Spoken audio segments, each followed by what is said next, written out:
Hello guys, welcome back to our channel. This is me with my new episode.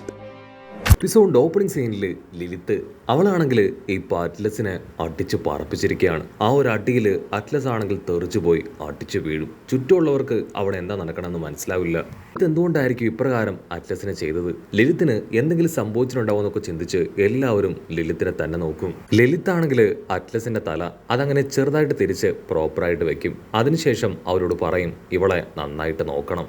ആൾക്കാർക്കാണെങ്കിൽ എന്താ നടക്കണമെന്ന് മനസ്സിലാവില്ല. അതിനവൾ പറയും, doctor വേഗോപ്പങ്ക് അദ്ദേഹം ഇപ്പോഴും ജീവിച്ചിരിക്കുന്നു എന്ന് മനസ്സിലാക്കുന്നത് ഞങ്ങളുടെ ബ്രെയിനിലൂടെയും മെമ്മറിയിലൂടെയും ഒക്കെയാണ്. കാരണം ഞങ്ങൾ എല്ലാവരും ഓരോ ജൂനിയർ ഡോക്ടർ വേഗോപ്പങ്സ് ആണ്. ഡോക്ടർ വേഗോപ്പങ്കുമായിട്ടുള്ള ഈ ഒരു കണക്ഷൻ അത് വലിയ അപകടത്തിലേക്ക് നിങ്ങളെ കൊണ്ടുവന്നെത്തിക്കും. വില്ലന്മാർക്കും ദുഷ്ടന്മാർക്കും ഈസി ആയിട്ട് നിങ്ങളെ ആക്സസ് ചെയ്യാൻ പറ്റും. അതുകൊണ്ടാണ് ഞാൻ ഇപ്രകാരം ചെയ്തത്. അത് കേട്ട് നമ്മുടെ ആൾക്കാരെല്ലാവരും ഞെട്ടും.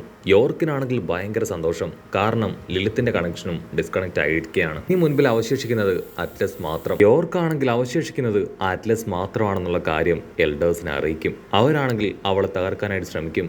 ഇവിടെ എല്ലാവരും അവളെ കണക്ട് ചെയ്ത് കോണ്ടാക്ട് ചെയ്ത് വിളിക്കാൻ ശ്രമിക്കുന്ന അതേസമയം അറ്റ്ലസ് ആ കുതിര മോൺസ്റ്റർ തകർക്കാനായിട്ട് ആൾക്ക് നേരെ അങ്ങനെ പാഞ്ഞടുക്കുകയാണ്. നമ്മുടെ ആൾക്കാർക്കാണെങ്കിൽ കാര്യം പിടികിട്ടും. അവൾ ആർക്ക് സ്റ്റോപ്പ് ചെയ്യാനായിട്ട് കഴിയില്ല.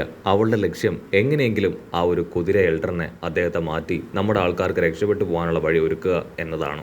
ഒന്നും നോക്കാനില്ല, എത്രയും വേഗം കപ്പൽ സ്റ്റാർട്ട് ചെയ്ത് ബൂസ്റ്റർ എനേബിൾ ചെയ്ത് ഇവിടുന്ന് കടന്നു പോകണമെന്ന് പറഞ്ഞ് അവരാണെങ്കിൽ ഇപ്പൊ കപ്പൽ സ്റ്റാർട്ട് ചെയ്യും. അതേസമയം അറ്റ്ലസ് ആണെങ്കിൽ പാഞ്ഞു വന്ന് ആ കുതിര മോൺസ്റ്ററിനെ അറ്റാക്ക് ചെയ്യാൻ ശ്രമിക്കുന്ന അതേ നിമിഷം കുതിര മോൺസ്റ്റർ ആണെങ്കിൽ ഇപ്പോ അവളുടെ കൈ എങ്ങനെ വെട്ടിയെറിയും. വേദനയിൽ വിടാതെ അവളിപ്പോ ആ ഒരു മോൺസ്റ്ററിനെ ഉയർത്തിയെടുക്കും. നമ്മുടെ ആൾക്കാരാണെങ്കിൽ കപ്പൽ സ്റ്റാർട്ട് ചെയ്ത അടുത്ത നിമിഷം തന്നെ ബൂസ്റ്റർ അത് എനേബിൾ ചെയ്യുകയാണ്. ഇനി എത്രയും വേഗം അവിടുന്ന് കടന്നു പോവുക, അത് മാത്രമാണ് അവരുടെ ലക്ഷ്യം. കപ്പലാണെങ്കിൽ ഇപ്പോ ആ കുതിര എൽഡറിനെ ക്രോസ് ചെയ്ത് മുൻപോട്ടേക്ക് കുതിക്കുകയാണ്. സാഞ്ചി ആണെങ്കിൽ ഇപ്പൊ കപ്പലിനെ നോക്കും. താഴെ തീ അങ്ങനെ കത്തി പടരുകയാണ്. കപ്പൽ കടലിലേക്ക് പതിക്കുന്നത് വരെ എങ്ങനെയെങ്കിലും സേഫായി മുൻപോട്ടേക്ക് പോകണം. അതല്ല അതിനു മുൻപ് അത് താഴേക്ക് വീണ തീയിൽ കത്തിയെരിയും. അങ്ങനെ സംഭവിക്കാൻ പാടില്ല എന്ന് പറഞ്ഞ് അപ്പം പ്രതീക്ഷയോട് കൂടെ നോക്കും. ക്യാമറ അങ്ങനെ സൂം ചെയ്ത് അറ്റ്ലസിനെ കാണിക്കും. അവളെ കൊണ്ടാണെങ്കിൽ ഒരുപാട് നേരം ആ കുതിര മോൺസ്റ്ററുമായിട്ട് പിടിച്ചു നിൽക്കാനായിട്ട് പറ്റില്ല.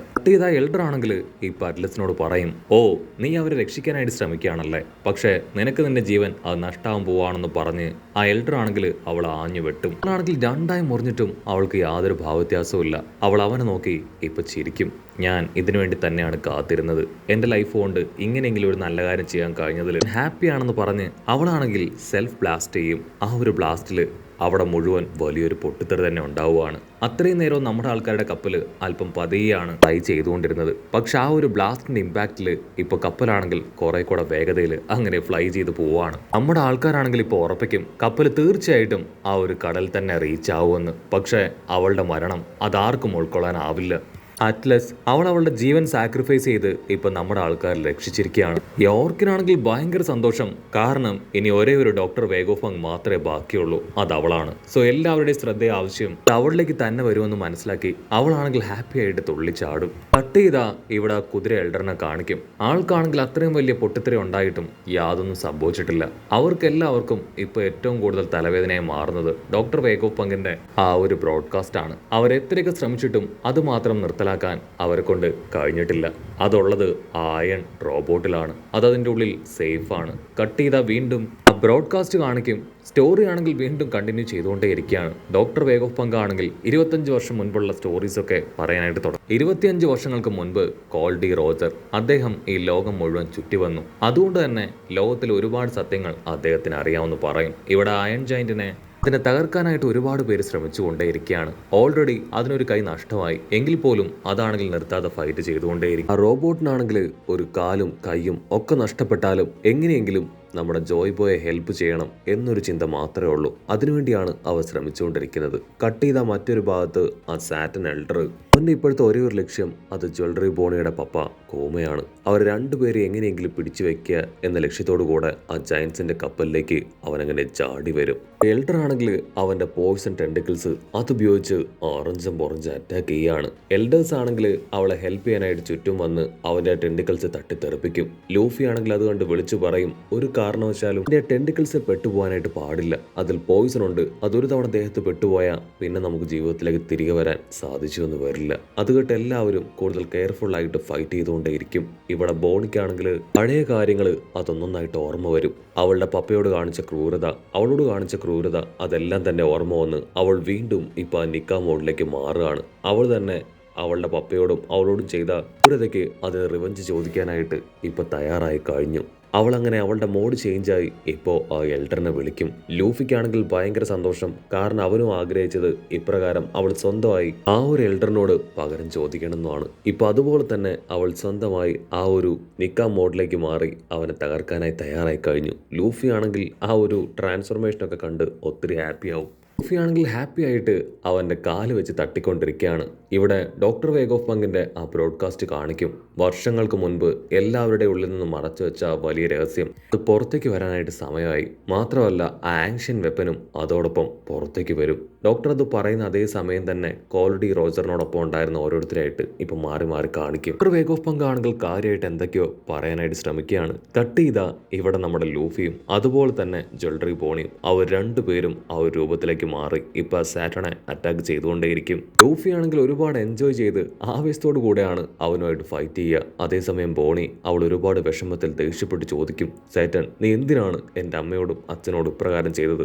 എനിക്ക് വളരെ ചെറുപ്പത്തിൽ തന്നെ എൻ്റെ അച്ഛനും അമ്മയും നഷ്ടപ്പെട്ടു. മാത്രമല്ല എൻ്റെ ഗ്രാൻഡ് പാരൻസിനോടും നിങ്ങൾ വളരെ മോശമായിട്ടാണ് പെരുമാറിയെന്ന് പറഞ്ഞ് അവളാണെങ്കിൽ നിർത്താതെ അവൻ അറ്റാക്ക് ചെയ്തുകൊണ്ടേയിരിക്കും. അവിടുന്ന് അങ്ങനെ സീൻ ബ്ലാക്ക് ഔട്ട് ചെയ്ത അവളുടെ പപ്പയും അച്ഛനും ഒക്കെ ആയിട്ടുണ്ടായിരുന്ന ആ ഹാപ്പി മൊമെന്റ്സ് അതെല്ലാം തന്നെ അവൾ ആലോചിക്കുകയാണ്. അവൾക്കാണെങ്കിൽ അവളുടെ ദേഷ്യവും പകയും അടക്കാനാവില്ല.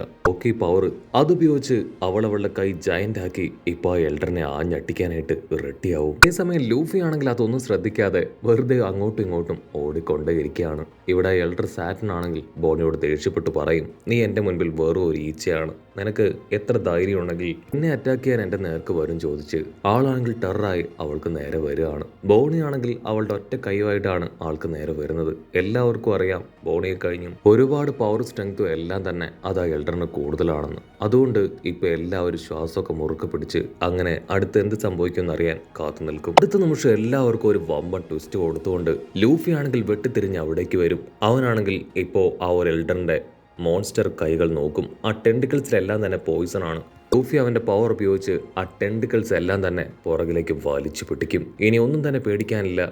ജ്വല്ലറി ബോണി ആണെങ്കിൽ അവളുടെ ഹോക്കി കൈ ഉപയോഗിച്ച് ആഞ്ഞൊരട്ടി, ആ ഒരു അടി അതാ എൽഡറിനെ പൂർണ്ണമായിട്ടും തകർത്ത് ഇപ്പൊ ആ കപ്പലിന്റെ എഡ്ജിലേക്ക് കൊണ്ടുപോയി. അടിയുടെ ഇമ്പാക്റ്റില് കപ്പലിന്റെ എഡ്ജ് പോലും തകർന്നു പോകും. ക്യാമറ അങ്ങനെ സൂം ചെയ്ത് ആ സാറ്റിന് എൽഡറെ കാണിക്കും. ആളുടെ ബോഡിക്ക് നല്ല രീതിയിൽ ഇമ്പാക്ട് സംഭവിച്ചിരിക്കുകയാണ്. ഗ്യാപ്പിൽ നമ്മുടെ ലൂഫിയും അറഞ്ചും പുറഞ്ചും ഇടിച്ചിട്ടുണ്ട്. ജ്വല്ലറി ബോണിക്കാണെങ്കിൽ എന്തെന്നില്ലാത്ത സമാധാനം. അവളോടും അവളുടെ ഫാമിലിയോട് ചെയ്ത എല്ലാത്തിനും അവളിപ്പോ പ്രതികാരം ചോദിച്ചിരിക്കുകയാണ്. അവിടുന്ന് അങ്ങനെ സീൻ കട്ട് ചെയ്ത ഇവിടെ കൂമയെ കാണിക്കും. കൂമയുടെ മുഖത്ത് ചെറിയൊരു സന്തോഷം.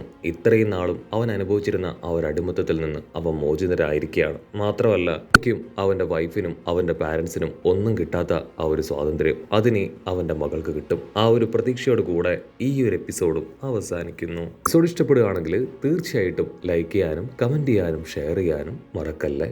അടുത്തൊരു അടിപൊളി എപ്പിസോഡുമായിട്ട് കാണുന്നവരെ സ്മേ വിത്ത് മല്ലു എപ്പിസോഡ്.